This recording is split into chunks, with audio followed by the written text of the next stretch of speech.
So up till now, you understood what kind of questions are going to be there, how to handle those questions, how to understand which kind of question it is. Up till now, we have done the 50% journey in part of reading, how to handle the reading section. Now to completely handle, take a control of reading section, we need to have good reading skills and comprehension. Now reading skills is just nothing but understanding the whole criteria. Some people consider the skills as a very basic criteria that if we are able to interpret, it means we have good reading skills. No, it means you need a lot of practice. A lot of things are to be counted upon when you are talking about reading skills. And comprehension is nothing but understanding what the write-up is saying, what write-up is actually context, what is the context behind the write-up. That's what we need to understand. That's what we call comprehension. So first of all, we would talk about reading skills in the same video and comprehension. Let us go one by one. So when we talk about reading skills, first thing we need to understand about how we grasp information, how we take the information in our head. Now, if it is written there, a proverb, a phrase, or anything, idiom, how do you grasp it? How do you interpret it? It matters a lot. Are you able to actually connect to it, or you are just reading superficially? So that is grasping information is very much required when it comes to reading skills. Okay. Second thing is pronunciation. When you are not able to pronounce a particular word, how it certainly means that you don't know the meaning of a word, of that word. Unless you know the pronunciation of it, you won't be interpreting it actually in your interpretation criteria. So be careful in pronunciation part as well. Now here you may think that reading skills require pronunciations correctly, grasping correctly. Yes, some of the background work is required to be done. So this is where you need to do the background work for reading. Improve your pronunciation, find the word you find difficult in the paragraph and find the correct pronunciation out of it. So for example, if I say a word, this is the word. Now you may pronounce it as saccharine.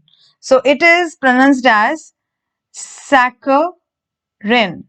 So how do I get this? This is called as saccharin.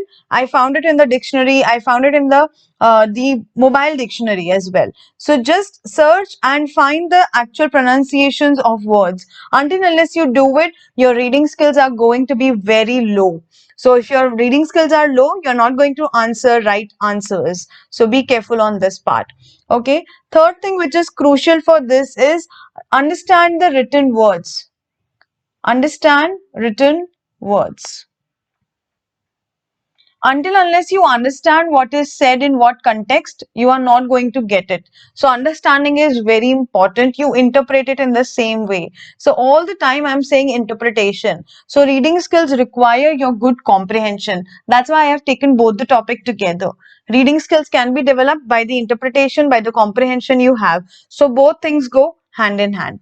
Okay, so these are the three crucial things you should be careful for. Additional things I have mentioned in the notes, those are very basic things. I'm talking about the pro level things if you want to have a good reading skills. Okay, now let me talk about what kinds of reading you do. Now you may say, if I want to develop my reading skills, how come my types of reading matters over here? Your types of reading matters a lot. Like for exam, if you try to prepare, when the teacher is teaching you in the classroom, whatever class you have been studying up till now, you study in the class, and that's what different kind of reading you do in the class. When you prepare for the exam, that is different kind of reading. When you are about to give the exam, just before that you're doing a revision, that is different types of reading. So that's what we need to understand when we need to develop reading skills. Okay, so one kind of reading is skimming.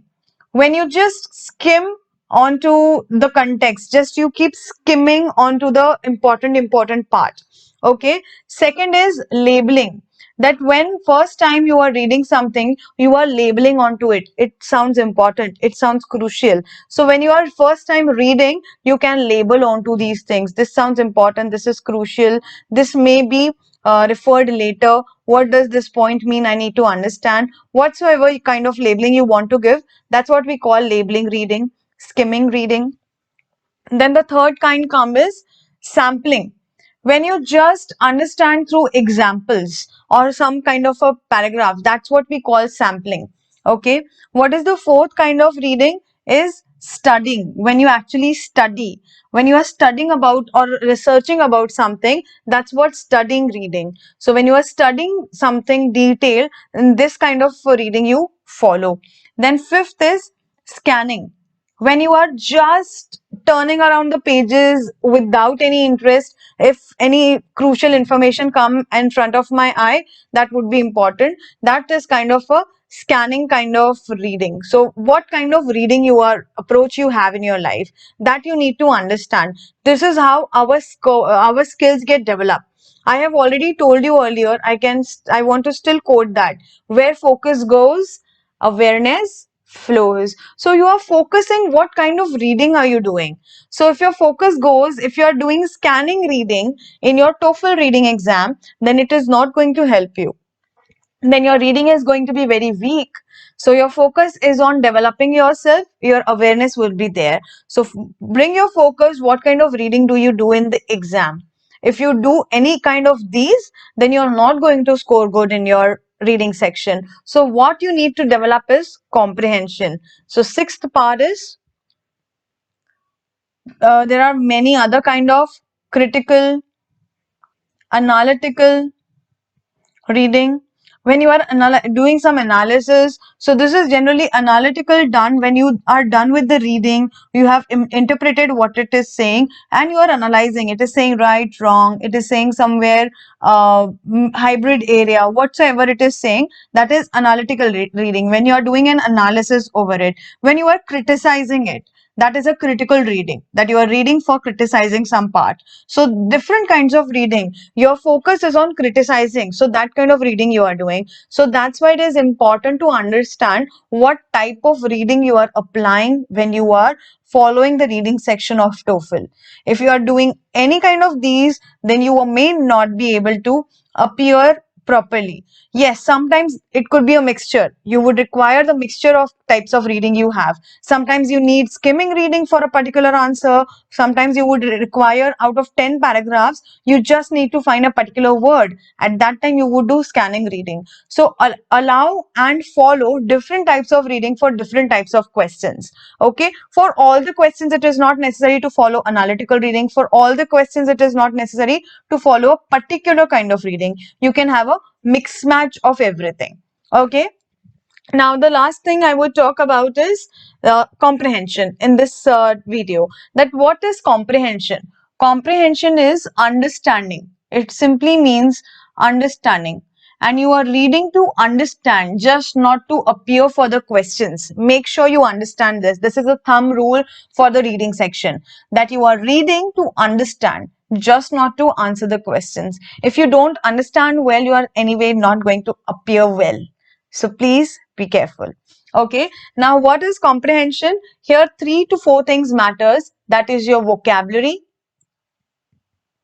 knowledge, what it is. For example, I have told you that the topics can be around biology, art and anything, and you don't have any vocabulary knowledge of art. So what you're going to do, you're not going to interpret that, you're not going to comprehend that passage well.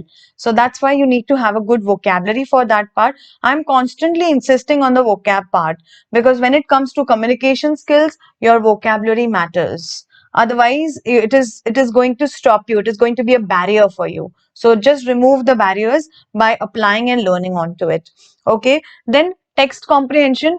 How do you understand that text? That's what matters. Okay. Third thing matters is the main idea. What is the main idea of the text? If you read the whole paragraph of, say, for example, 700 words, but you don't understand what is the main idea, what they are trying to say, it means your comprehension is weak. You need to develop that. You are not able to understand what the write-up is saying. That write-up is trying to convey some kind of a main idea to you that you need to develop. Okay, how it comes, I would talk to you about that. Let us talk about what are the important things. Okay, so one thing again, last but not the least, is difference between facts and opinion. If you're not able to find facts and opinion in the paragraph, then it means again your comprehension is weak. You need to be able to find out what are the facts given in the paragraph, what are the opinions drawn by the writer or the person presenting the write-up, then you can be able to bifurcate between both. If you're not able to bifurcate between both, then you need to develop your comprehension. Now, one simple analysis I would like you to take on, that is your reading speed. Your reading speed, if it is, I would talk about an average person over here. For example, an average person's poor reading speed counts upon when a person can read 150 to 180 words per minute and they have 70% comprehension. So they have read 150 to 180 words, say for example 10 sentences or 12 sentences around, and out of that around 70% of the context, like out of 12 sentences, they are able to understand in 8 or 9 sentences what is being said. So then we can say it is average poor reading speed. On an average, a person is having a poor reading speed. If you want to have on an average good reading speed, then you must be able to 250 to 500 words, you must be able to read this many words with 70% comprehension. This is a proven statistics. I'm not saying by myself. It is a proven statistics written in many books. You can refer to it. I'll put the reference link as well in your notes as well so that you can check it anytime. Okay, so this is a proven stats. An average good reader reads 250 to 500 words per minute. In 1 minute, that person can read around 500 words and they can understand, grasp the information 70% out of it. So you need to go on to that level. So how do you do it? Set up a timer of 1 minute, read a particular simple essay or maybe medium level essay and or a paragraph. Read 500 words and see how much you were able to comprehend. That is, you were able to understand. This would tell you the reality. You fell into the poor criteria or good criteria. So you need to understand this and follow the speed. You need to trace it. If you don't trace it, you may lose it. So try to trace it. Okay. So now we are going to understand about in the next video that what is comprehension, how to comprehend a particular small paragraph, big paragraphs. I'm going to solve an activity with you so that you get a good grip on comprehension, on understanding what the write-up is saying. So that you need to develop. If it is, if you have a good comprehension, then also you follow that activity. That would make you a clear understanding where you can go wrong, where you can be doing wrong reading techniques. So don't follow wrong reading techniques, follow a good interpretation or understanding techniques. All right. So I would see you in the other video. Thank you.